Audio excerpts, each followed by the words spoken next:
Ya puedes empezar. Ya. Entonces, para lo cual vamos a empezar hablando acerca del MELA. Y en este punto vamos a estar a cargo compañero Daniela, con quien estamos metiendo Se escucha ladrar un perro y no se te escucha casi a ti. un ratito.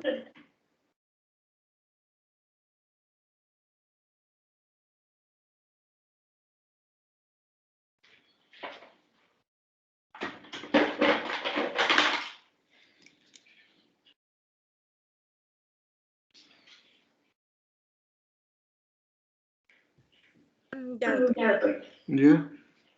Continuación, vamos a ver. Primero es importante definir o hablar un poco acerca de la planificación familiar. Siguiente diapositiva, por favor.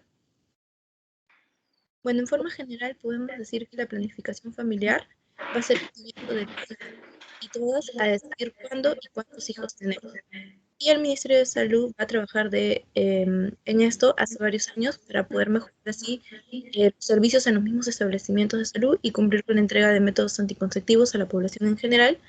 Y vamos a ver que con ellos busca la disminución de embarazos en los adolescentes, así como la prevención de infecciones por el VIH y el SIDA, prevención sobre todo de los riesgos para la salud relacionados con el embarazo en las mujeres, así como también el menor crecimiento de la población y la disminución de la necesidad de poder recurrir al aborto peligroso, ¿no? Sin embargo, durante este seminario vamos a hablar acerca de los métodos que se van a utilizar postparto. Siguiente diapositiva, por favor. Bien, entonces el primer método que vamos a hablar es el método de la lactancia materna exclusiva y la menorrea, también conocido como el MELA, que es un método anticonceptivo natural con una eficacia reconocida del 98% en mujeres amenorreicas que van a amamantar de forma exclusiva o casi exclusiva a sus bebés durante los primeros 6 meses postparto. Pero para que esto se pueda dar acá, dar lugar, vamos a ver que van a tener que cumplir con 3 condiciones indispensables, como son la menorrea, que se va a entender como el no sangrado después de los 42 días postparto. Asimismo, también va a ser importante una lactancia exclusiva, la cual tiene que ser a libre demanda. Es decir, que esta va a tener que ser una lactancia frecuente eh, y a la demanda del bebé. O sea, cada vez que éste quiera ser alimentado. Se dice que por lo menos tienen que ser de 10 a 12 veces por día durante las primeras semanas después del parto y luego de 8 a 10 veces por día, incluso al menos una vez durante la noche durante los primeros meses. Y el espacio entre las comidas no deberá de exceder las 4 horas durante el día y durante la noche, entre una lactancia y la otra no debe de exceder las 6 horas. Si bien es cierto, hay algunos bebés que puede que no quieran ser alimentados de 8 a 10 veces por día, sin embargo, hay que estimularlos o alentarlos a que lacten, ¿no? Vamos a ver que también otra de las condiciones que se tienen que cumplir es que el bebé sea menor de 6, tenga en cuanto a la edad menor a 6 meses. Siguiente diapositiva, por favor. Bien, pero ¿cuál es el mecanismo de acción que hace que se logre, digamos que esta infertilidad natural, por decirlo así? Vamos a ver que lo que hace la lactancia es posponer o suprimir el retorno a la ovulación. Se dice que el MELA va a ser un proceso enteramente hormonal, ya que para que una mujer, al momento mejor dicho que la mujer da de amamantar, vamos a ver que los niveles de prolactina y oxitocina se van a elevar, ya que estos van a ser los responsables de estimular la producción de leche en las glándulas mamarias. Entonces, estas hormonas, a su vez, van a ser capaces de inhibir la producción de otras hormonas, como son la hormona luteinizante y la hormona folículo estimulante, las cuales van a ser responsables de la maduración de los óvulos. También, por ejemplo, se va a experimentar una baja de la producción de estrógenos y progesterona, que van a ser las hormonas responsables de la proliferación y posterior secreción del endometrio, es decir, responsables de generar la menstruación en la mujer. Entonces, todos estos factores van a generar una supresión de la ovulación y van a conllevar a una infertilidad natural, ¿no? Siguiente diapositiva, por favor. Dentro de los beneficios que vamos a tener es que es fácil de aplicar. Aquí la mujer va a estar a cargo y va a llevar el control de este método. Va a integrar a la vida conyugal los 6 meses en los que la fertilidad está ausente.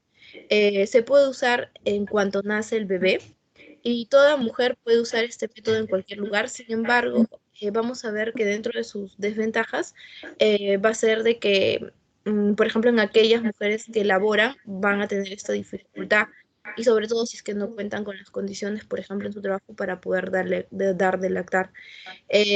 Vamos a ver que también va a proveer el tiempo para poder aprender otro sistema de planificación familiar o decidir qué otro sistema de planificación familiar seguir después del periodo de posparto, ¿no? Y pasado este tiempo en el que va a ser efecto lo que es el MEL. Además, algo importante es que a diferencia de otros tipos de métodos de anticoncepción, vamos a ver que no van a tener efectos secundarios. Y también se puede añadir de que va a promover una lactancia óptima y exclusiva, lo cual a su vez va a proveer otros beneficios tanto para la mujer como para su bebé, como por ejemplo fomentar el vínculo entre la madre y el bebé, contribuir al crecimiento y al desarrollo del bebé, estimular las contracciones uterinas, lo cual va a reducir el sangrado postparto y también va a prevenir las enfermedades neonatales infantiles como son las diarreas o las infecciones respiratorias, entre otras. Eso sería todo. Ahora va a continuar mi compañera Sheila. Gracias. Bien, buenas tardes, doctor. Buenas tardes, compañeros. Yo voy a continuar hablando un poco más acerca de los métodos exclusivos de la lactancia materna y la menorrea, ¿no? Voy a continuar. Las desventajas que tiene este método anticonceptivo, ¿no? Como por ejemplo que no protege frente a las infecciones de transmisión sexual, tampoco protege contra el VIH ni el HPV-1. También menciona como una desventaja que es un método limitado porque se puede usar en un máximo de 6 meses, ¿no? Como se mencionó anteriormente. También mencionan que muchas mujeres no pueden mantener el patrón de lactancia exclusiva que se requiere y mujeres que tengan algún problema para dar de lactar a su hijo, ¿no? Como el caso de las mujeres portadoras de VIH-Sida y en el caso de que el recién nacido también presente trastornos que afecten la normal lactancia como las deformidades congénitas de la boca, de la mandíbula o el paladar. También los recién nacidos que son pequeños para la edad gestacional o prematuros. Las mujeres que no cumplen con los requisitos también para el MELA, ¿no? Que aumenta acá la tasa del fallo del método anticonceptivo en un 2%, es decir, 2 embarazos por cada 100 mujeres en los primeros 6 meses postparto. Y también para esto se requiere de ciertas circunstancias que impiden a la madre, que limitan, ¿no? El uso del método como las madres que trabajan o en sus trabajos que no tienen ambientes adecuados para tener una lactancia correcta y a libre demanda. Ahora, con respecto a las mujeres portadoras de VIH, solamente quiero marcar que estas mujeres con infección por VIH pueden usar el método de amenorrea y lactancia siempre y cuando estas madres tengan el tratamiento antirretroviral, porque sabemos que la transmisión del VIH a los hijos es de manera vertical, ¿no? Estas mujeres que reciben el tratamiento antirretroviral pueden usar el método de la amenorrea y la lactancia, por ejemplo, no, que una madre con infección a un bebé expuesto al VIH va a disminuir de manera muy significativa con este tratamiento. Mencionan, ¿no?, que en mujeres que no están tomando el tratamiento retroviral, el 14% de sus bebés habrán contraído la infección por el VIH tras 2 años de lactancia materna, mientras que en las mujeres que sí toman el TAR, se menciona un porcentaje de menos del 1% de los bebés que hayan contraído esta infección del VIH en el mismo plazo, no de 2 años. Ahora, si la política nacional apoya la lactancia materna por parte de las mujeres con infección por el VIH, estas deben recibir las intervenciones apropiadas del tratamiento antirretroviral y deben alimentar a sus hijos exclusivamente mediante una lactancia materna durante los 6 primeros meses de vida mínimo, ¿no? E introducir alimentos complementarios también apropiados a los 6 meses y continuar también una lactancia materna durante los primeros 12 meses de vida del bebé. Y se debe suspender la lactancia materna solo cuando se pueda proporcionar una dieta nutricional adecuada y segura sin la leche materna para el bebé, ¿no? También a los 6 meses o antes, si es que se ha restablecido la menstruación y si se interrumpe la lactancia materna exclusiva plena, la mujer ya tiene que comenzar a usar otro método anticonceptivo obligatorio, ¿no? En lugar del método de la menorrea de la lactancia. Ahora, también se menciona el índice de PER, que este índice es un índice estadístico más común para medir la eficacia de los métodos anticonceptivos en general en estudios clínicos. Acá la eficacia se mide en el número de embarazos habidos en un año por cada 100 mujeres. Como nuestro tema es método de menorrea de la lactancia, se menciona acá que tiene una eficacia del 0.9, perdón, en 6 meses, si es que se cumple con los criterios o las condiciones mencionadas anteriormente. Este es un flujograma que menciona, ¿no? Por ejemplo, si la mujer ha tenido su primer sangrado, ya ha tenido su primer sangrado posparto, está dando suplementos, y si tiene un hijo después de mayor de 6 meses, tiene sí un riesgo mayor de embarazo y se tiene que usar un método anticonceptivo, pero eso no significa que tenga que cortar la lactancia, al contrario, tiene que seguir la lactancia, pero con otro método anticonceptivo que lleve, ¿no? Pero si la mujer no ha tenido su primer sangrado y su hijo tiene menos de 6 meses, no necesita otro método anticonceptivo, pero puede iniciar otro si es que lo desea. Y con respecto a la programación de seguimiento, bueno, las mujeres acuden al primer control posparto a los 45 días, ¿no? Después de haber dado a luz, y luego según lo requiera. O también puede recurrir a otro control, ni bien abandone la lactancia materna exclusiva o presente su primera menstruación. Eso es todo, doctor. Ya, muy bien. Segundos, alumnos que van a tocar el segundo tema. Sí, doctor. Buenas tardes. Nosotros, mi compañero Luis y yo vamos a tocar el tema de dispositivo intrauterino posparto. Yo voy a iniciar la primera parte, doctor. Ya, muy bien. Bueno, primeramente para hablar de esto vamos a ver que es importante lo que es la planificación familiar posparto, ¿no? ¿Por qué? Por la prevención más que todo, para embarazos no planificados e intervalos intergenésicos durante los primeros 12 meses de posparto. Entonces, ¿es importante la anticoncepción posparto? Sí, porque vemos que el intervalo entre los embarazos es importante. ¿Para qué? Para la salud de las madres, que permita recuperarse del embarazo, del parto y del esfuerzo que requiere la atención de los niños y niñas. Y vamos a ver que también es importante la duración de la lactancia materna y del intervalo entre los embarazos. Vamos a ser determinados justamente la calidad de vida y las recién nacidas, ¿no? Especialmente en los países en vías de desarrollo. Entonces, vamos a hacer uso de los criterios médicos de elegibilidad para el uso de anticonceptivos de quinta edición, en donde vamos a ver que este va a contar con 5 categorías, que en los siguientes cuadros se van a desarrollar. ¿No? En la categoría 1 vamos a ver que es cuando no existen restricciones para el uso del método anticonceptivo. En este caso nos vamos a enfocar en el DIU, en el dispositivo intrauterino. Al igual que en la categoría 2, que se menciona que hay ventajas de utilizar el método anticonceptivo que van a superar los riesgos tanto teóricos como los demostrados. Mientras que la categoría 3 ya nos habla de los riesgos teóricos demostrados que van a superar las ventajas del dispositivo que se va a utilizar, del método anticonceptivo que se va a utilizar, ¿no? En la categoría 4, más que todo es cuando ya va a constituir un riesgo inaceptable para la salud. Entonces vamos a ver que entre los dispositivos introducidos vamos a tener tanto el dispositivo intrauterino con cobre, así como también al dispositivo intrauterino de levonorgestrel y al dispositivo intrauterino para anticoncepción de emergencia. Entonces, vamos a ver en este cuadro justamente sobre los dispositivos intrauterinos posparto. Vamos a ver que en este cuadro se menciona que, por ejemplo, en pacientes que se va a colocar este dispositivo intrauterino, ya sea menor a las 48 horas, están incluidos en la inserción inmediata después del alumbramiento de la placenta. En mujeres que están amamantando y en mujeres que no están amamantando, vamos a ver que estos van a tener categoría 1, en el caso del dispositivo intrauterino de cobre, ¿no? Y mientras que el dispositivo intrauterino de levonorgestrel va a tener las mujeres que están amamantando categoría 3 y categoría 1 las mujeres que están amamantando. Como ya más o menos se mencionó, este dispositivo intrauterino con cobre en mujeres que están amamantando y las que no están amamantando, no van a existir en sí restricciones para el uso de este día, ¿no?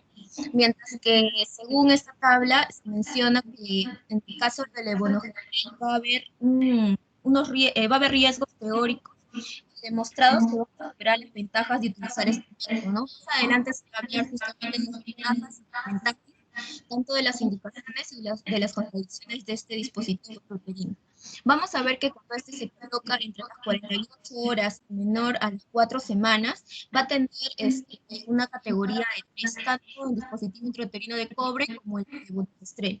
Mientras cuando este se coloca al mayor de las 4 semanas, no va a haber restricciones al uso de este DIU, ¿no? Y en respecto a la sepsis puerperal, se menciona que este sitio tiene un impacto que va a tener un riesgo inaceptable para la salud, por tanto no se recomienda. Entonces es importante mencionar que justamente la inserción postparto inmediata del DIU con cobre, en especial cuando la inserción tiene lugar inmediatamente después del alumbramiento de la placenta, se menciona que tiene tasas más bajas respecto a la expulsión de este dispositivo, ¿no? Y también se menciona que las complicaciones tanto de la perforación como la infección asociadas con la inserción, vamos a ver que no van a aumentar con la inserción de este DIU en ningún momento durante el periodo postparto. Aunque no se está hablando de la inserción en el momento de la cesárea, es relevante comentar que respecto a esto se menciona que las tasas de expulsión, la inserción en el momento de la cesárea después del alumbramiento de la placenta, van a ser más bajas en comparación a estas, ¿no? A las inserciones vaginales después del alumbramiento de la placenta. En estas diapositivas vamos a observar entonces que cuando se coloca este dispositivo intrauterino de levonorgestrel en mujeres que están amamantando en menos de 48 horas postparto en general, se menciona que sí se pueden usar, ¿no? ¿Por qué? Porque vamos a ver que según los criterios médicos de elegibilidad se encuentran en la categoría 2, en el cual las ventajas de utilizar este DIU superan a los riesgos tanto teóricos como demostrados. En respecto cuando estos son colocados en las mujeres que están amamantando con mayor o igual a 48 horas o menor a 4 semanas postparto, se menciona que no deben colocarse este tipo de dispositivos. ¿Por qué? Porque se menciona que hay riesgos tanto teóricos como demostrados que van a superar las ventajas de este dispositivo intrauterino, ¿no? En el caso de cuando se coloca este DIU de levonorgestrel en mujeres que están amamantando en mayor o igual a 4 semanas, se menciona que no hay restricciones para esto, o sea que la situación en donde se utilice no existe ninguna restricción para este tipo de método, ¿no? Que es el DIU. Y en el caso de sepsis puerperal, vamos a ver que las mujeres que están amamantando o que no y presentan sepsis puerperal, se menciona que no debe colocarse este tipo de dispositivo intrauterino con levonorgestrel. ¿Por qué? Porque puede conllevar a un riesgo inaceptable para la salud, ¿no? Puede conllevar hasta la muerte de la paciente. Entonces, vamos a mencionar en este cuadrito también que hubo un cambio, ¿no? En el cual lo que yo presenté hace un momento fue el cuadrito primero, fue de la 4ª edición, pero hubo un cambio con respecto a la 5ª edición de lo que es los criterios médicos de elegibilidad con respecto al dispositivo intrauterino de levonorgestrel. No hubo cambios con respecto al dispositivo intrauterino de cobre, pero sí en el levonorgestrel, en donde se menciona que cuando es menor a 48 horas, incluida la colocación inmediata después de la expulsión de la placenta, cuando no hay lactancia materna, vamos a ver que esta vez le da categoría 1 y cuando sí hay lactancia materna, le da categoría 2. O sea, con lo que se refiere que cuando no hay lactancia materna, se menciona que no hay restricciones para el uso de este método anticonceptivo, ¿no? Que es el DIU. Mientras que la categoría 2, que sí hay ventajas de utilizar este método y vamos a superar los riesgos, ¿no? Que más o menos se va a mencionar después. Y también se menciona que hubo un cambio más que todo en la penúltima categoría, ¿no? En la mayor o igual a 4 semanas, que le dio categoría 1. Entonces vamos a ver que según las evidencias se menciona que la inserción inmediata de estos dispositivos intrauterinos en el postparto se menciona que es generalmente segura y efectiva. Y vamos a ver que, como se mencionó, hay alternativas principales para esta anticoncepción, ¿no? Que es justamente el DIU con cobre y el DIU con levonorgestrel. Y se menciona que comenzar el uso de lo que es la anticoncepción intrauterina inmediata después del parto y antes del alta hospitalaria, vamos a ver que puede ser bueno por muchas razones, y una de ellas es justamente que la mujer sabe que no va a estar que no está embarazada, y al momento y en el lugar van a ser convenientes para comenzar justamente un método que funciona bien, ¿no? Que en este caso es el DIU.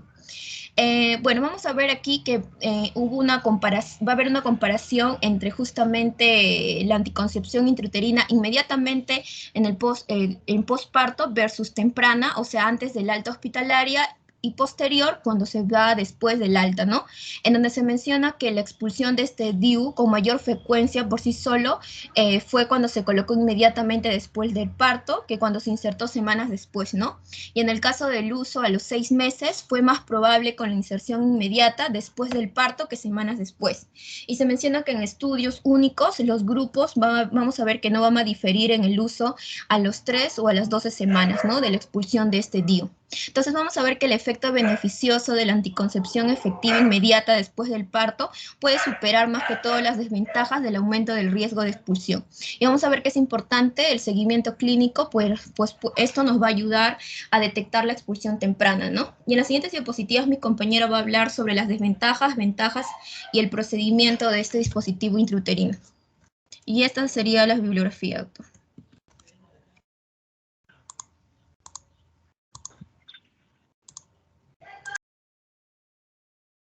Sí, bueno, buenas tardes, doctor. Continuando con la exposición en este caso, dispositivo intrauterino posparto.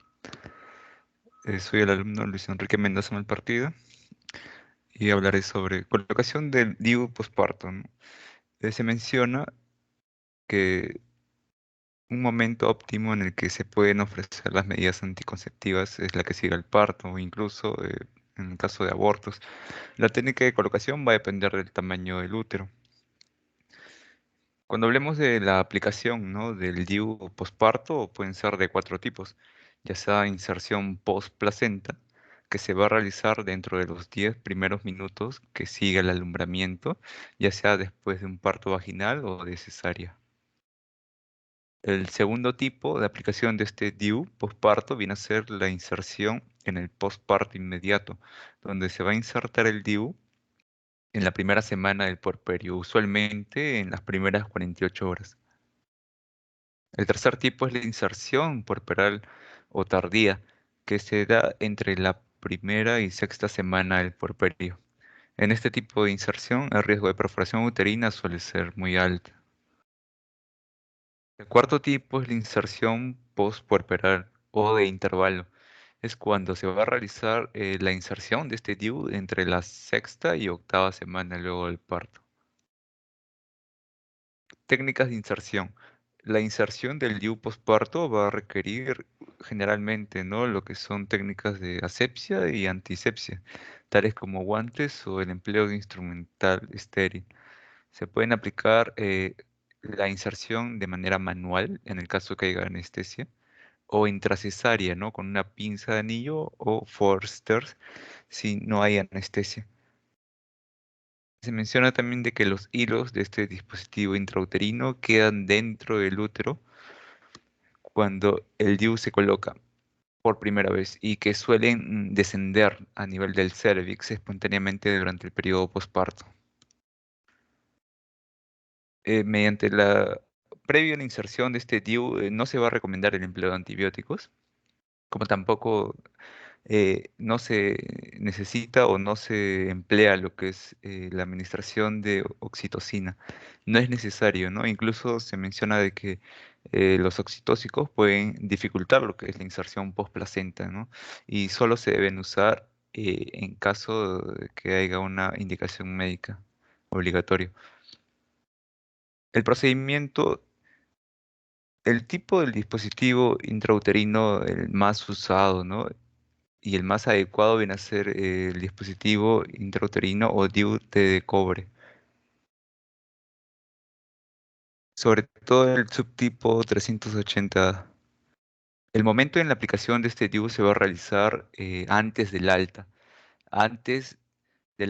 y hasta las 48 horas posparto en el tópico del puerperio. La técnica va a ser la siguiente, ¿no? Como estaba mencionando en un principio, primero se va a realizar técnicas de asepsia y antisepsia en la región perineo vaginal.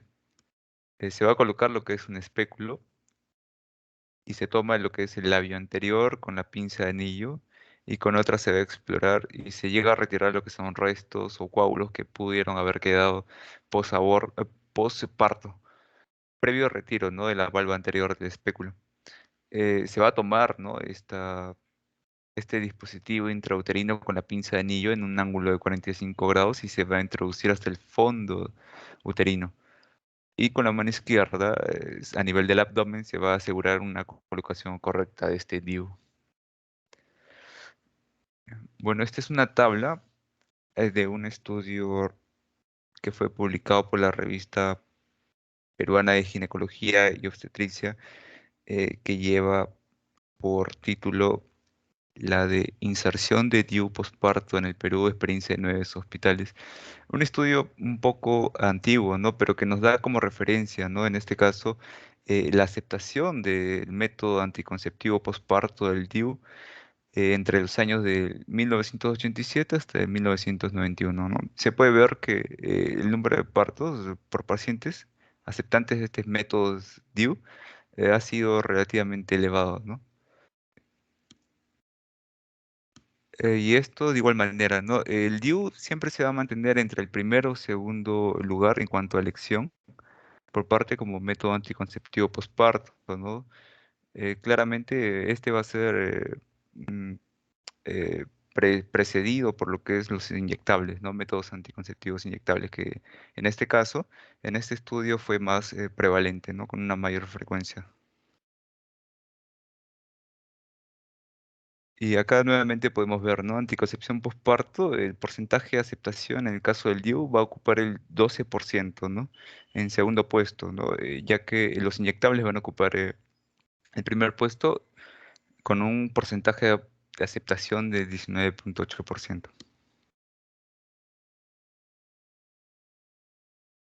Este DIU puede insertarse ya sea, como estaba mencionando, posalumbramiento dentro de los 10 minutos, posparto inmediato, en el puerperio hasta a partir de la sexta semana posparto.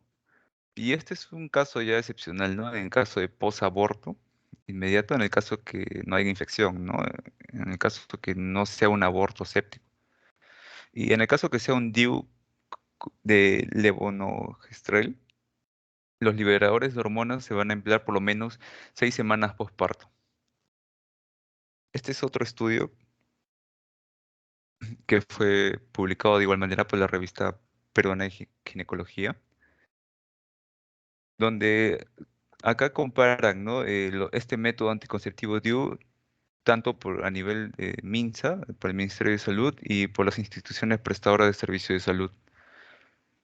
Bueno, esto más que todo es para tomar como referencia, ¿no? En el caso de las mujeres entrevistadas, la edad promedio que aceptaron usar este DIU como método anticonceptivo posparto se va a encontrar entre una media de 25 a 30 años.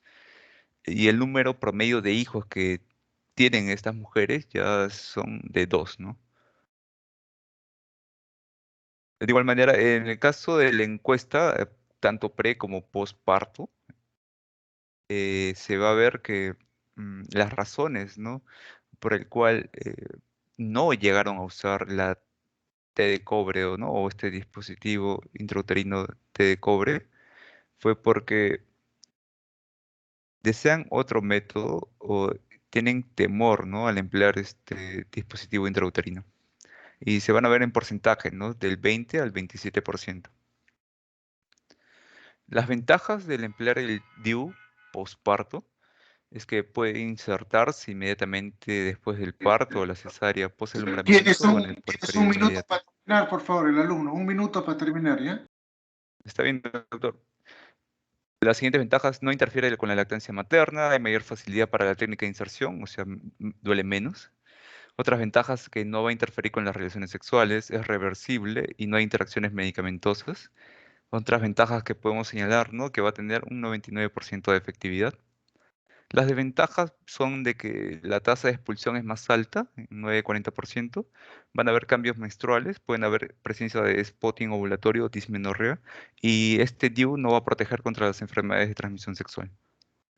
Y por último, las contraindicaciones que tenemos a la endometritis posparto, que no se va a poder colocar este DIU, hemorragia genital o uterina de origen desconocido, que no se puede controlar posparto, o alergia o hipersensibilidad al material del DIU, anomalías del útero, hepatopatías, cáncer mamario o incluso la enfermedad de Wilson, ¿no? Es una contraindicación para este dispositivo intrauterino postparto. Esa sería la bibliografía, sería todo. Gracias.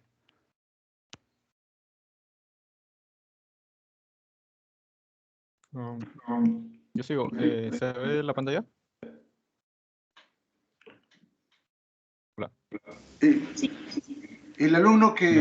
intervino al último, ¿cómo apellidaba? Sí, doctor, el alumno Luis Mendoza Malpartida. Mendoza Malpartida, ya. Ok. Ya, voy a empezar, doctor. Ya, sigue. Ya, bueno, a mí me tocó la parte de anticoncepción, hormonas postparto.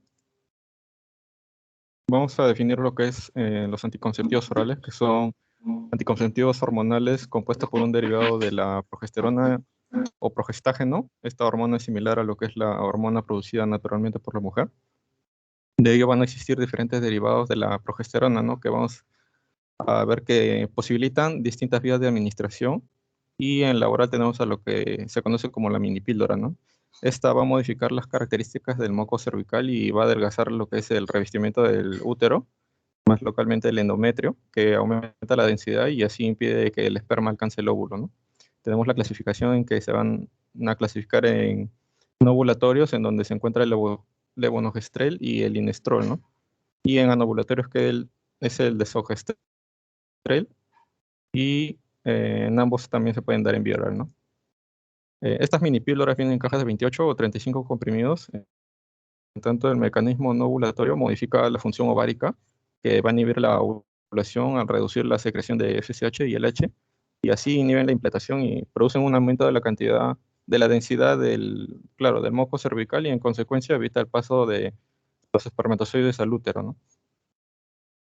También suprime la actividad cíclica endometrial y el mecanismo anovulatorio, que, contrariamente a los tradicionales anticonceptivos con solamente progestágeno, el efecto de estos medicamentos como el desogestrel comprimidos sí consigue fundamentalmente la inhibición de la ovulación, ¿no? Y otro efecto es el aumento de la viscosidad del moco cervical, ¿no? ¿Estos cómo se toman? Bueno, se le debe indicar a la paciente que va a tener que tomar una pastilla cada día a la misma hora por 28 días o 35 según el blister que le haya tocado, y bueno, no debe interrumpir este tratamiento, ¿no? Si se le acaba la cajita, tiene que comprar inmediatamente otra después, ¿no?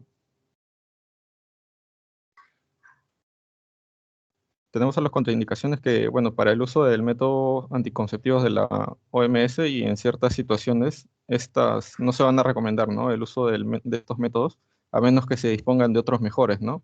Más apropiados, o no sean aceptados, ¿no? Y eso cae en lo que es la categoría 3 de la clasificación de los criterios médicos de elegibilidad y para el uso de métodos anticonceptivos.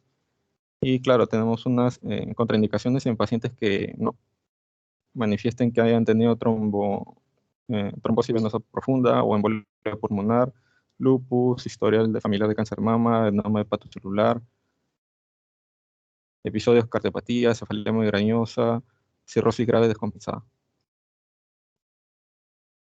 Tenemos a la vía intramuscular, en donde están los inyectables, en donde se encuentran solo los progestágenos, como el acetato de medroxiprogesterona, que es un anticonceptivo que, bueno, se va a inyectar trimestralmente, y este actúa por mecanismo ovulatorio, en donde tiene una acción antiestrogénica, ¿no? Antiandrogénica y antigonadotrópica. Este va a inhibir la secreción de la gonadotrofina hipofisiaria con la consiguiente inhibición, ¿no?, de la maduración folicular y de la ovulación. Tiene un margen de seguridad de 2 semanas. Y bueno, también se le debe indicar a la paciente que el retorno de la fertilidad, una vez terminado o cesado este tratamiento de los inyectables, puede retrasarse de 3 a 12 meses tras la interrupción del mismo, ¿no? Así que no se debe asustar, ¿no? También debemos mencionarle a la paciente que no va a interferir con la lactancia, así que puede darle con total seguridad, ¿no? Y también tener en cuenta que las pacientes que se encuentran en posparto también se le puede dar como máximo durante un año, mientras dure la lactancia. Y bueno, si quiere otro anticonceptivo posparto, debería eh, considerarse la posibilidad de cambiarlo por otro método, ¿no? El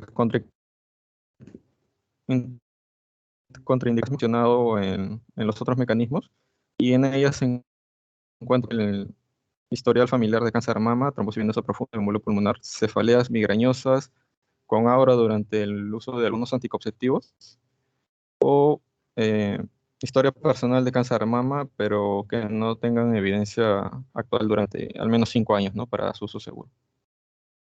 Mi bibliografía. Gracias.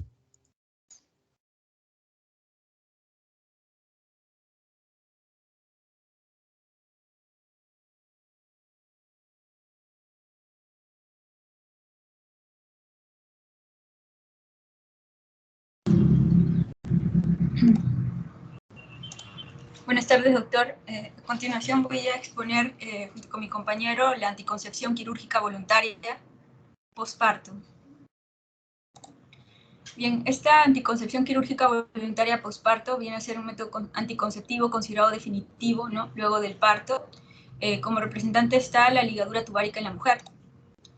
La anticoncepción quirúrgica voluntaria posparto, ahí se va a encontrar, o también llamada esterilización, ligadura de trompas y salpingectomía. Según la Guía Nacional, ¿no?, de Atención Integral de Salud Sexual y Reproductiva, Planificación Familiar del MINSA, que encontré, va a definir, ¿no?, esta anticoncepción quirúrgica voluntaria posparto como el método anticonceptivo quirúrgico permanente cuyo objetivo va a ser el de ocluir y seccionar las trompas de falopio. El mecanismo de acción va a ser impedir, ¿no?, la unión del espermatozoide con el óvulo a nivel de la trompa, impidiendo la fertilización. La tasa de falla de este método es del 0.2 al 0.5 de embarazos por cada 100 mujeres intervenidas. La característica de esta anticoncepción quirúrgica voluntaria posparto tiene como, es altamente eficaz, es inmediato y permanente y puede ser realizado en forma ambulatoria. Tampoco no va a interferir en el deseo sexual ni con la producción hormonal por parte de los ovarios. Va a requerir previamente una evaluación médica y orientación consejería adecuada. Va a ser considerado irreversible. Debe ser realizado por el personal médico capacitado y va a requerir de condiciones de infraestructura, equipamiento e instrumental especial de acuerdo a los criterios establecidos en las normas.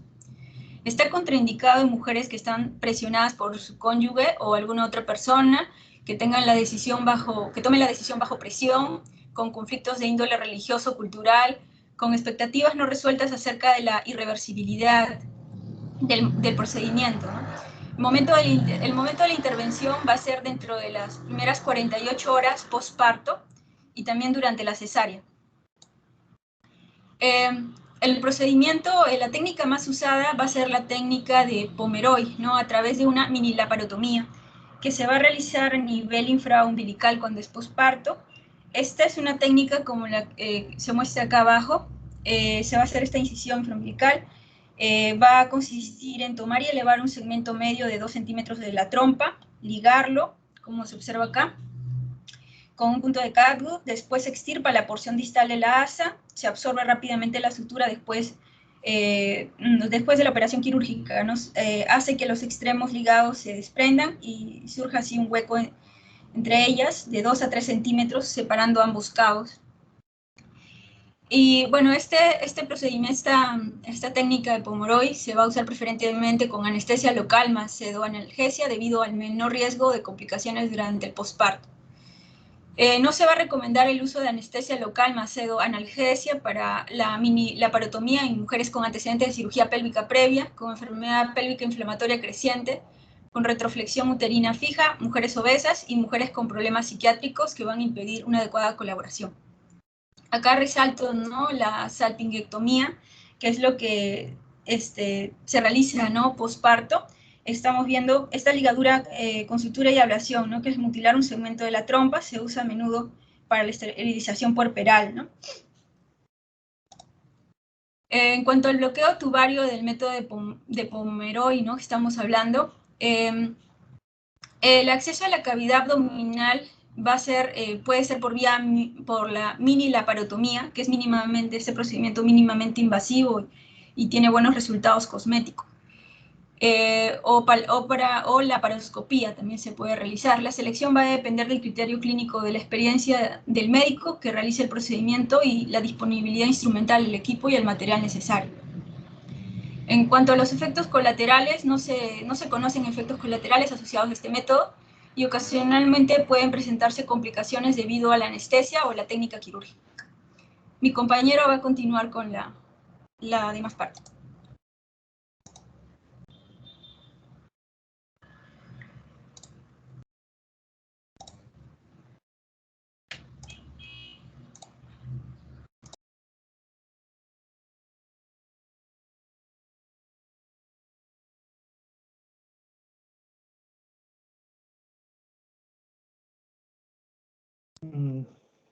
Doctor, buenas tardes. Compañeros, buenas tardes. Siguiendo, ¿no?, con la anticoncepción quirúrgica voluntaria postparto, vamos a ver, siguiente, por favor, que, bueno, después de esta salpingectomía, vamos a ver lo que son las complicaciones que se pueden presentar, ¿no? Si bien se presentan a estos a una tasa baja, pero de acuerdo a la literatura, bueno, nos indican que se van a presentar al 0.1%, ¿no? Y estas van a poder comprenderse de acuerdo a una lesión a nivel del hígado o del intestino, que generalmente vienen a ser raros, ¿no? Se procede a la reparación de este y de descubrirse en el postoperatorio se va a derivar a la paciente a un establecimiento con mayor capacidad resolutiva, ¿no? También realizar los tratamientos de acuerdo a los hallazgos de sangrado superficial. En el caso de que la paciente presente dolor en la herida, se va a realizar, ¿no?, el tratamiento adecuado si es que presenta una infección o formación de un posible absceso, ¿no? También puede haber presencia, ¿no?, de un hematoma que generalmente se resuelve solo, pero en el caso de que sea extenso, bueno, se va a requerir de un drenaje, ¿no? Y en una fiebre postoperatoria se va a determinar la causa para poder tratarla, así como también en el manejo de esta salpingectomía debe ser realizado, o lo que nos indica la guía, por médicos capacitados en el establecimiento también con capacidad resolutiva adecuada y la aplicación de las normas de bioseguridad. Siguiente, por favor. Ahora, ¿cuáles van a ser los cuidados de estas pacientes que se han realizado esta salpingectomía? Primero, bueno, va a presentar o vamos a tener dos casos. Si en un paciente que procede, si una paciente que procede, ¿no?, de la región urbana o cercana a los establecimientos de salud, nos indican, ¿no?, que se le va a poder observar durante un periodo de al menos 4 horas, y ahora si una paciente, bueno, que vive lejos, ¿no?, en lo rural, en lo lejano al hospital, entonces por lo menos a ella se le va a poder tener una observación entre 20 a 24 horas, ya que, bueno, estas pacientes muy rara veces regresan, ¿no?, en caso de que se sientan algún signo de alarma, ¿no? Y cuando ya estén bien complicados su situación, bueno, recién acuden a lo que es consulta, ¿no? También en esta norma guía nacional nos indican que a estas pacientes se les debe, ¿no?, de entregar una información por escrito donde debemos de indicarles cuáles vienen a ser los cuidados que deben de tener con respecto a la herida postoperatoria, ¿no? También disminuir en cuanto a la capacidad, en cuanto a la actividad física de por lo menos 7 días. También ante la presentación de signos de alarma como lo que son las molestias urinarias, el dolor pélvico o abdominal severo, el sangrado a nivel de la herida postoperatoria, de la presencia de fiebre o dolor en la herida postoperatoria, deben de acudir, ¿no?, al establecimiento de salud más cercano, ¿no? También, bueno, se le puede dar, ¿no?, lo que son los analgésicos, ¿no?, como los AINES, y ante la pregunta, ¿no?, en qué momento se puede reiniciar lo que es su actividad sexual. Esta va a ser determinado en la visita del seguimiento postoperatorio y va a depender, ¿no?, de las condiciones en las cuales se fue realizada la cirugía, ¿no? Y para hacer un seguimiento se debe realizar 2 controles posteriores a la intervención, ¿no? El primer control a los 7 días y el segundo control a los 30 días. Y una vez pasados estos controles van a ser evaluados integralmente cada año, ¿no? Siguiente, por favor. Y en cuanto a la eficacia y la falla, bueno, acá hablamos de una salpingectomía parcial, ¿no? En estos casos se ha visto que este método, bueno, puede fallar, pero en menos del 1%, ¿no?, según estudios por embarazos por cada 1000 procedimientos. Ahora, dentro de la tasa de falla, en una norma técnica nos habla, ¿no?, de que hay una falla teórica del 0.5% de embarazos por cada 100 mujeres en el primer año, y lo mismo se va a observar, ¿no?, en la falla del uso típico. Ahora en este procedimiento hablamos del por qué pueden ocurrir esta falla intrínseca del método, ¿no? Se hace una recanalización, bueno, en lo que es la recanalización, en los extremos de las trompas se reconectan espontáneamente, ¿no? También otro evento que podría darse es en la aparición de una fístula en la parte ocluida, ¿no? Que permite el paso de los gametos. También cuando hay una oclusión incompleta de las trompas y también algo poco recurrente que se haya hecho una estructura incorrecta ocluida, ¿no? O resecada que no sea la trompa, ¿no? O sea, que se haya hecho otra estructura anatómica. Hasta ahí es mi exposición, doctor.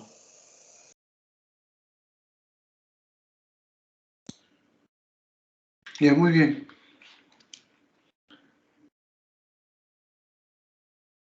Merlo, ¿no? Merlo Joel. Sí, doctor. Merlo Ya. Rodríguez Joel. Listo.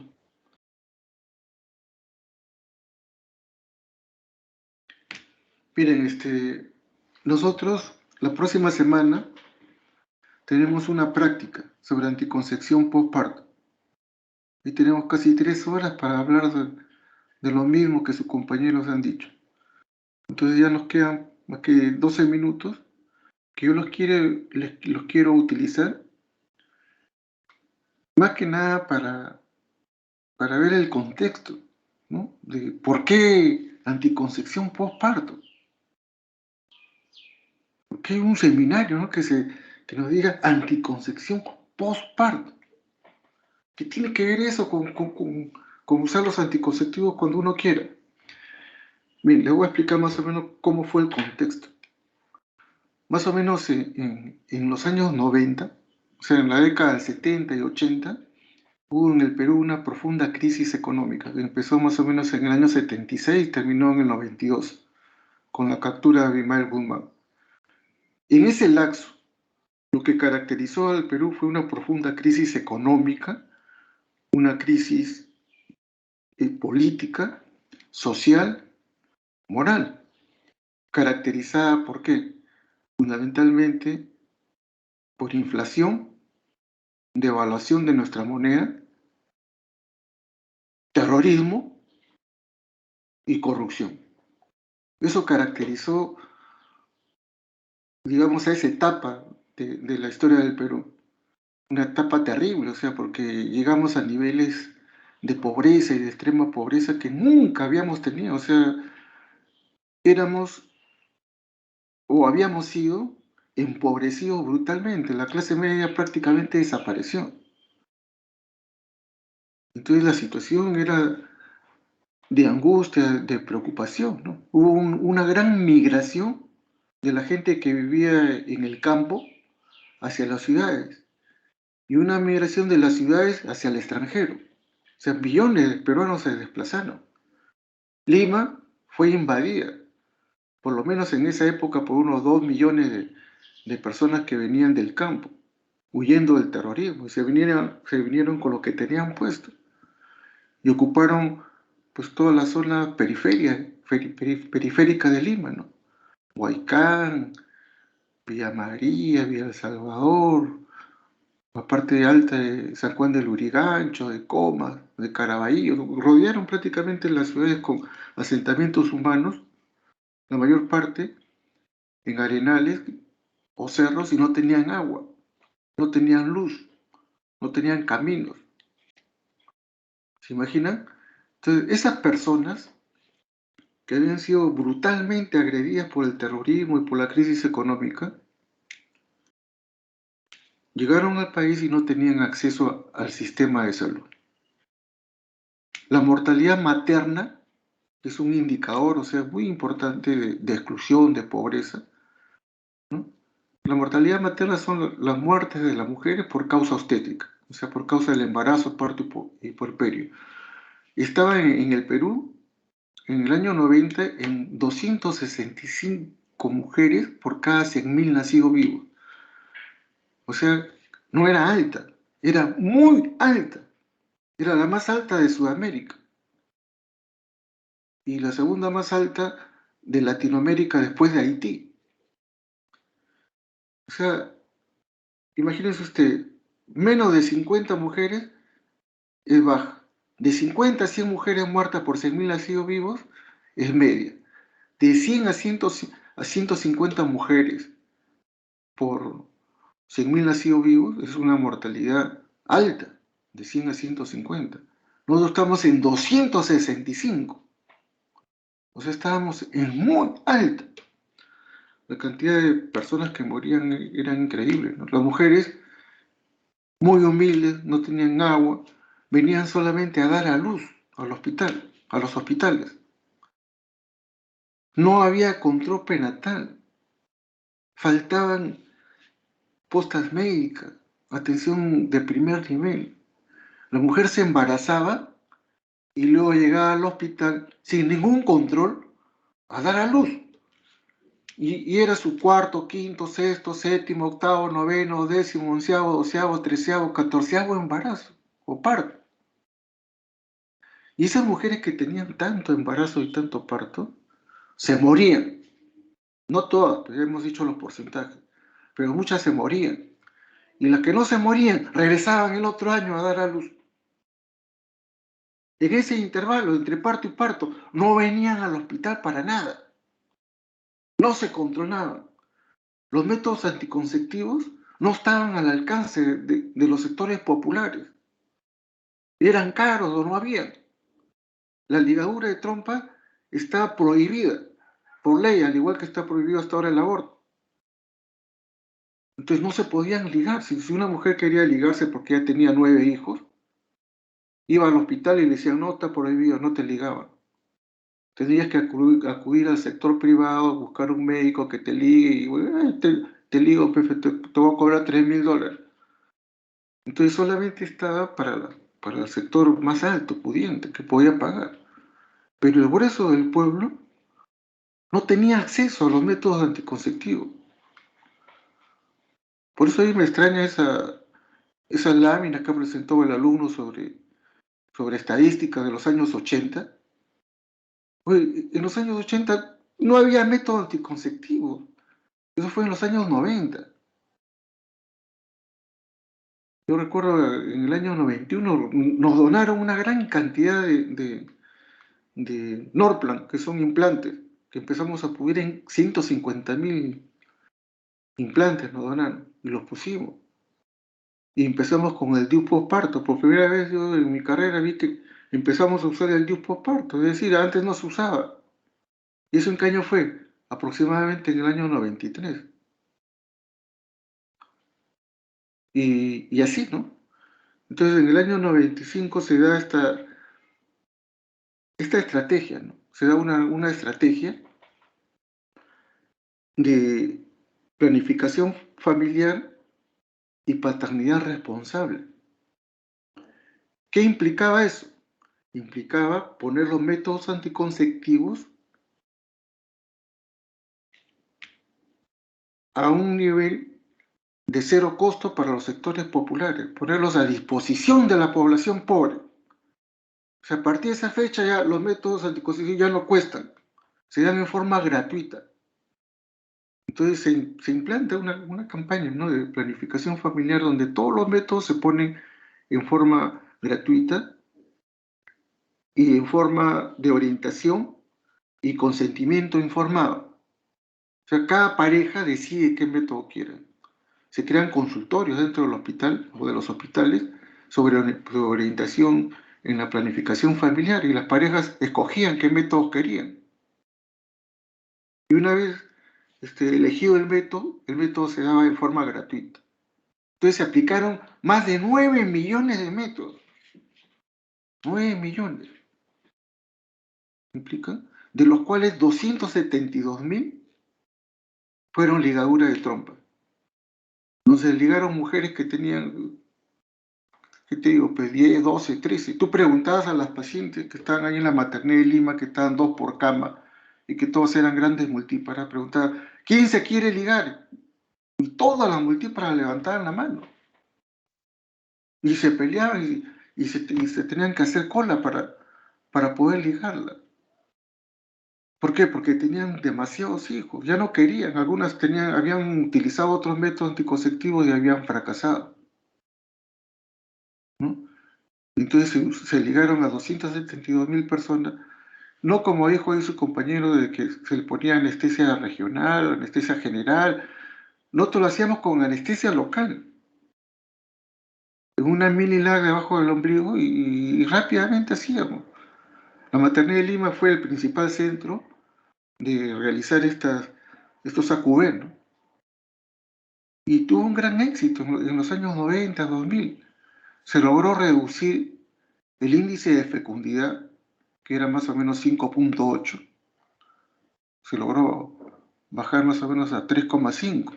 El índice de fecundidad se refiere al promedio de hijos que tiene la mujer en edad reproductiva. O sea, ustedes suman todas las mujeres en edad reproductiva y suman todo el número de hijos y sacan un promedio. ¿Cuánto le toca a cada uno? Entonces, de promedio teníamos 5,8.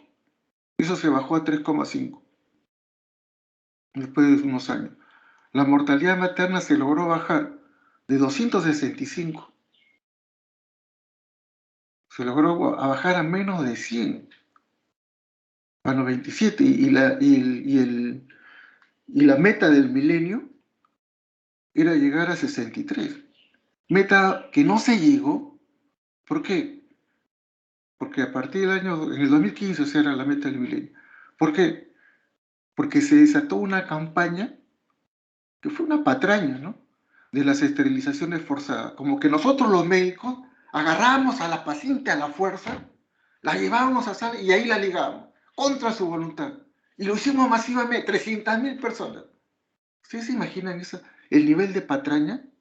Eso nadie lo puede creer, solamente una persona ignorante puede creer eso. O una persona que piense con maldad. Jamás hubo ningún tipo de esterilización forzada. Lo que la Defensoría del Pueblo al final recibió fueron 61 casos, de los cuales 25 fueron en el gobierno de Toledo. ¿Casos de qué? De pacientes que se complicaron, de pacientes que no se les informó bien, de pacientes que tuvieron algún tipo de problema, o sea, en su intervención, ¿no? 61 casos, de 272.000.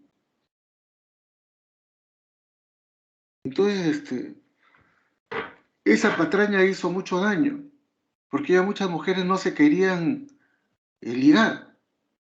Y al final no se logró la meta del milenio. Y hubo más bien un retroceso. En vez de llegar a 63 muertos, que ya nos acercamos a un nivel bajo, ahora estamos otra vez cerca de 100. Pues tú preguntas, no quieren ligarse. No, han creado una serie de mitos, ¿no? Y otro de los problemas que yo les decía era que la paciente no acudía al hospital más que para dar a luz. Entonces se hicieron dos cosas, ¿no? Se hizo como estrategia la anticoncepción postparto. ¿Qué significa eso?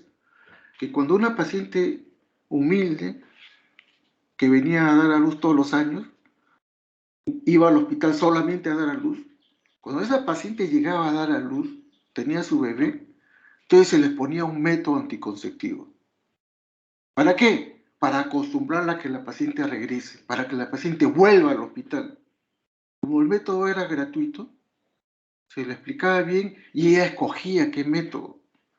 Si quería controlarse con DIU, si quería controlarse con implantes, si quería controlarse con tabletas, con preservativos, o si quería ligarse, si ya tenía muchos hijos, tenía un alto riesgo obstétrico, que era la indicación.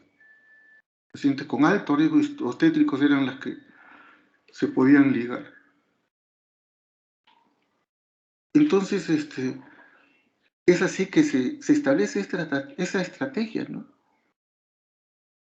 Que era condicionar a que la paciente regrese al hospital, acostumbrarla a que regrese al hospital.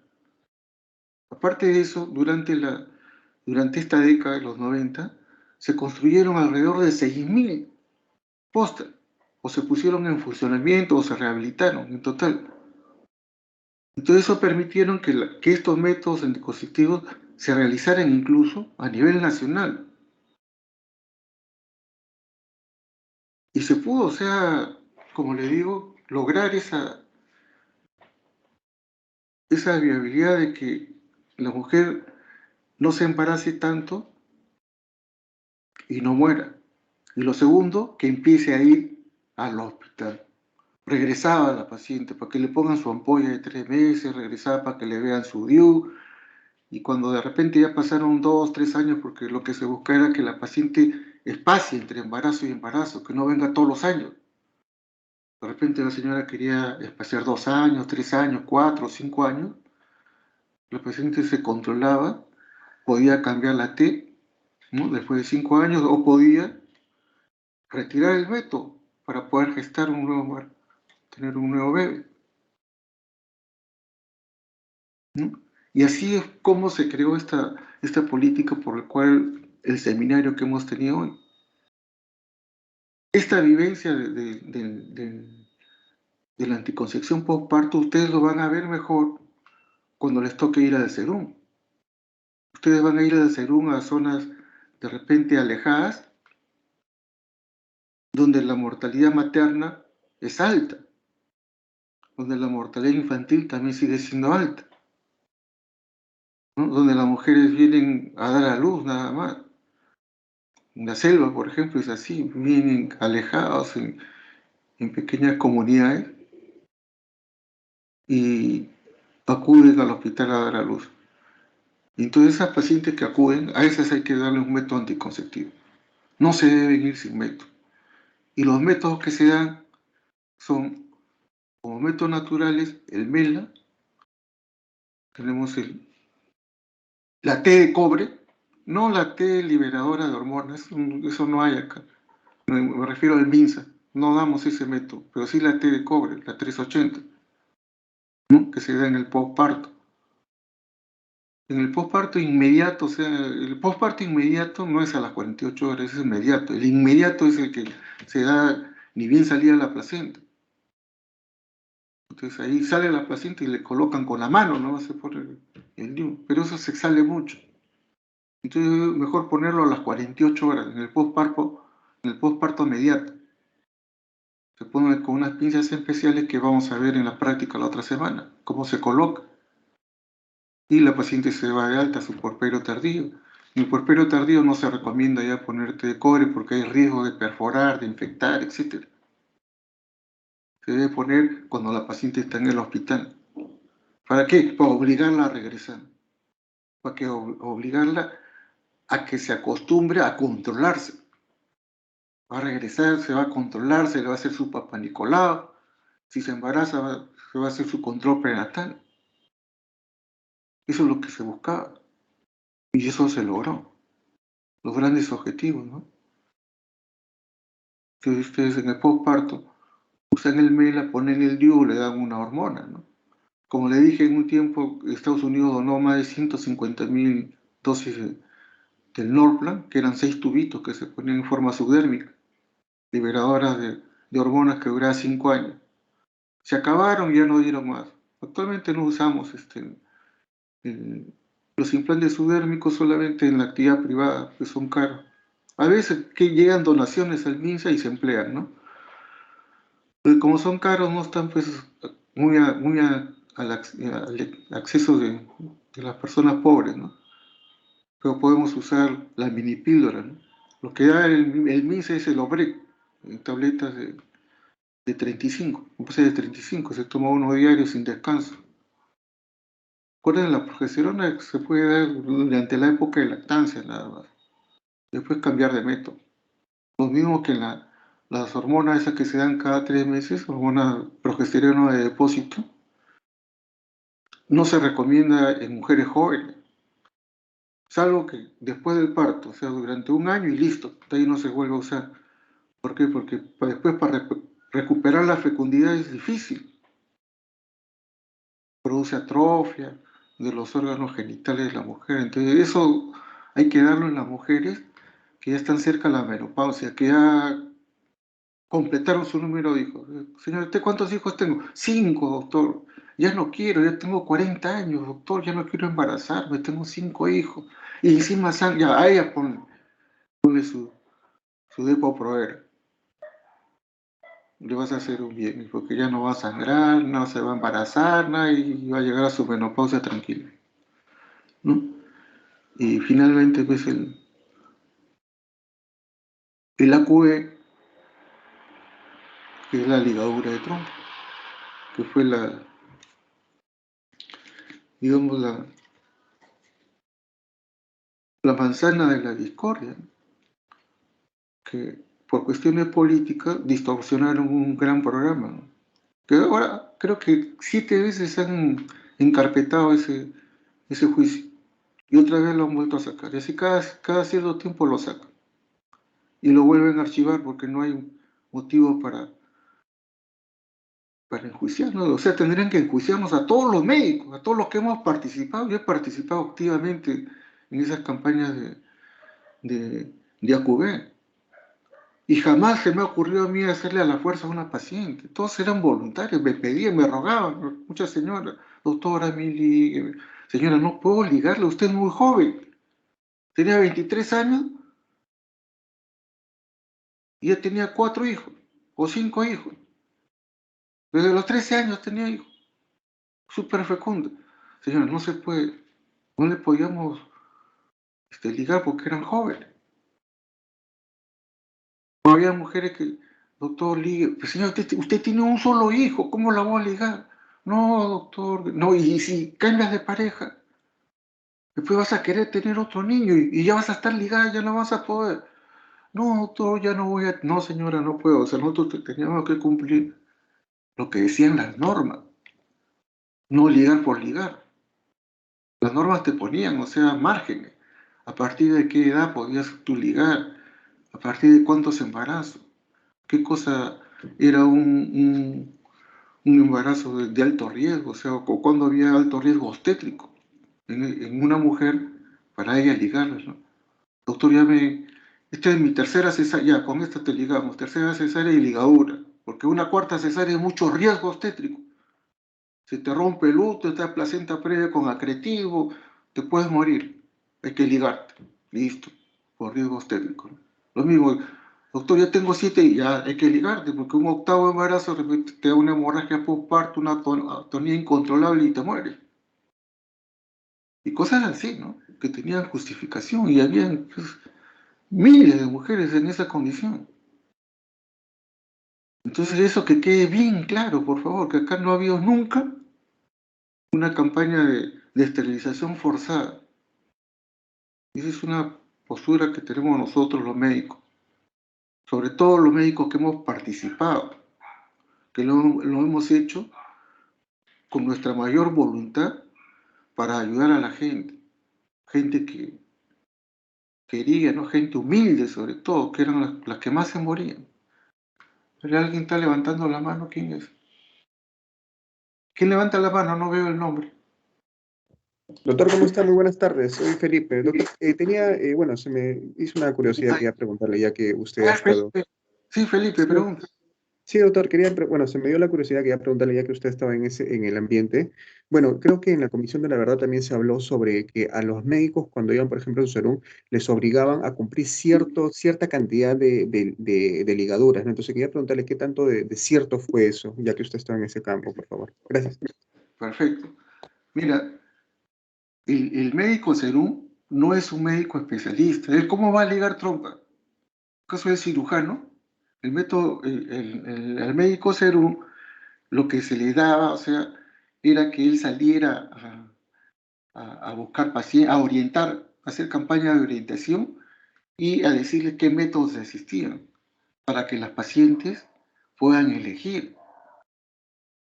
Entonces el serum salía y iba de casa en casa, ofreciendo los métodos, viendo, haciendo un registro, cuántos hijos tiene la señora, usted ya tiene 9 hijos, mire, hay todas estas posibilidades, ¿cuál método le gustaría a usted, a su esposo?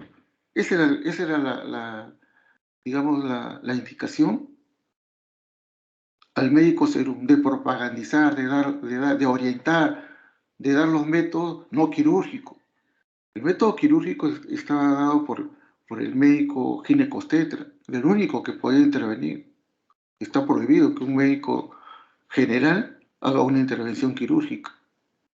Ya, entonces, si te han dicho eso es mal, el serum no, el serum jamás ha ligado trompas. Eran los médicos ginecobstetras que son los que están capacitados para hacer este tipo de intervención, ¿no? Porque imagínate, te opera un serum, se complica y se muere, o sea que sería un escándalo, ¿no? Pero eso nunca sucedió. Hubieron 5 casos, creo, de pacientes que fallecieron, de los 61 casos que se reclamaron, y fueron pues por diversos motivos, ¿no? Hubo por pacientes que tenían una infección, algunos que le dio una infección, otros le dio una hemorragia, en otros hubieron fallas médicas, que no hicieron bien la hemostasia, se puso un hematoma, cosas así que están dentro de los estándares internacionales. Ustedes saben de que todas las operaciones que se hacen en el mundo, no acá en el Perú, en el mundo, tienen un grado, un nivel de complicación. Y en el caso de las ligaduras de trompa está en el 2 al 3%. Y acá en el Perú, el nivel de complicaciones fue menor incluso que los estándares internacionales. Entonces no se puede decir que hubieron complicaciones. A veces los médicos fallan, pues a veces también hay negligencias, una serie de cosas, ¿no?, que se hacen, se cometen el mismo médico, el mismo colega, y bueno, pues uno tiene que responder ante nuestros actos. Pero eso no eran cosas después del protocolo, ¿no? El protocolo te daba todas las normas que tú que debías hacer, y una de las cosas que debía hacer era orientar a la paciente, ¿no? O sea, captarla, orientarla y darle el método anticonceptivo. Si el método era quirúrgico, eso pasaba al ginecobstetra. Si era, ¿qué te digo?, dar una pastilla. Eso no hace el serum, pues. El serum, ya señora, tome usted su Obrec, una tableta por día a tal hora y va a regresar.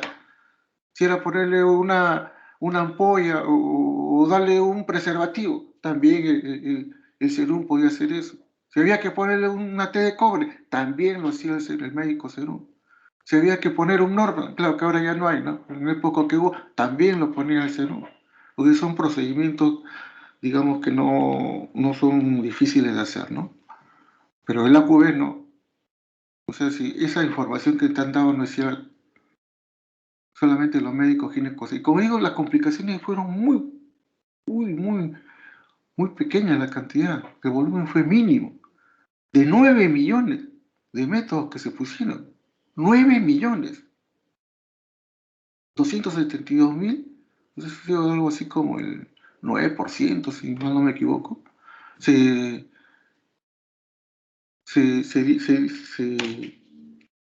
se aceptaron, digamos, mujeres que aceptaron ligarse, ¿no? Todas eran de alto riesgo obstétrico. A ninguna mujer se le ligó a la fuerza. ¿Cómo vas tú como médico? Ustedes son médicos. Todavía no están ya empapados en la labor médica, pero ya más o menos tienen idea. ¿Usted cree que ustedes como médicos van a ir a operar a una mujer a la fuerza? La vas a agarrar entre 4, ¿no? Cada extremidad, y meter a la sala de operación y cortarle y ligarle las trompas. Eso solamente hacían los nazis con los judíos, ¿no? Con las gitanas, con poblaciones que ellos consideran inferiores, hacían experimentos y todo lo demás. Eso durante la Segunda Guerra Mundial lo hicieron los nazis. Pero en ningún otro país del mundo que yo sepa se ha hecho eso. Y en el Perú menos, pues.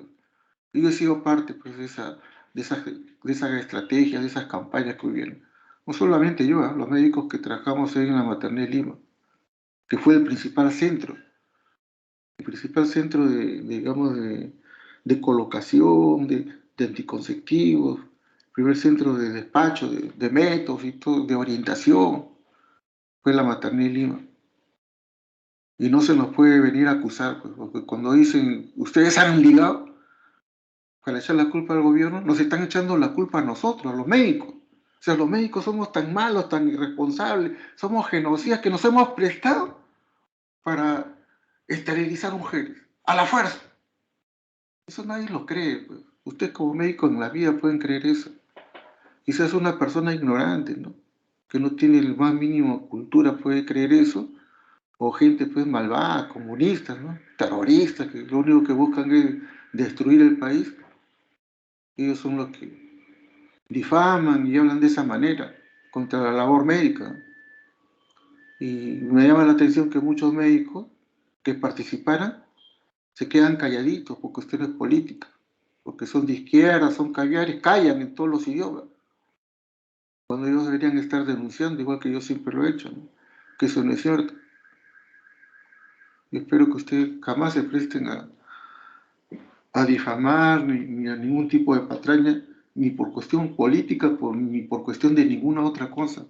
La labor médica está por encima de todo. Eso es lo importante que ustedes deben sacar como corolario.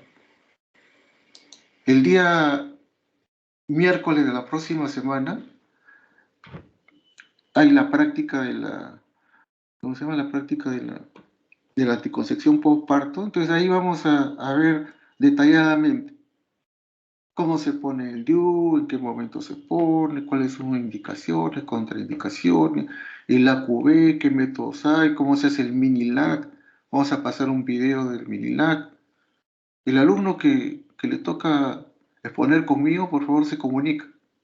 Porque ahí le voy a dar también un video que está en inglés para que lo traduzca y lo pase a los alumnos de cómo se coloca el DIU postparto, bien detallado paso por paso. Eso les va a servir, porque es la parte práctica. Ya, pero ya el concepto ya se los dije. Ya. Felizmente, o sea, de que los métodos anticonceptivos llegaron a la población más necesitada y eso evitó que muchas mujeres murieran. Eso debe seguirse para adelante para tratar de reducir la mortalidad materna. Es una de las estrategias. Ustedes tienen, creo, un seminario sobre mortalidad materna y van a ver una serie de causas, ¿no?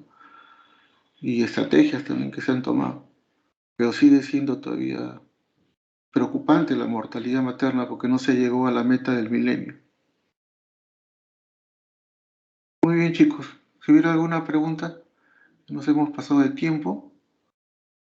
Si no hay ya el día miércoles en la práctica, cada uno en su grupo, pueden resolver todas las preguntas que sean necesarias. ¿Ya? Muy amables a todos, muchas gracias, ya nos estamos viendo en otra oportunidad. Ya pasé lista, hasta luego. Gracias. Gracias, Felipe, ya nos vemos. Chao, chicos, ya nos vemos.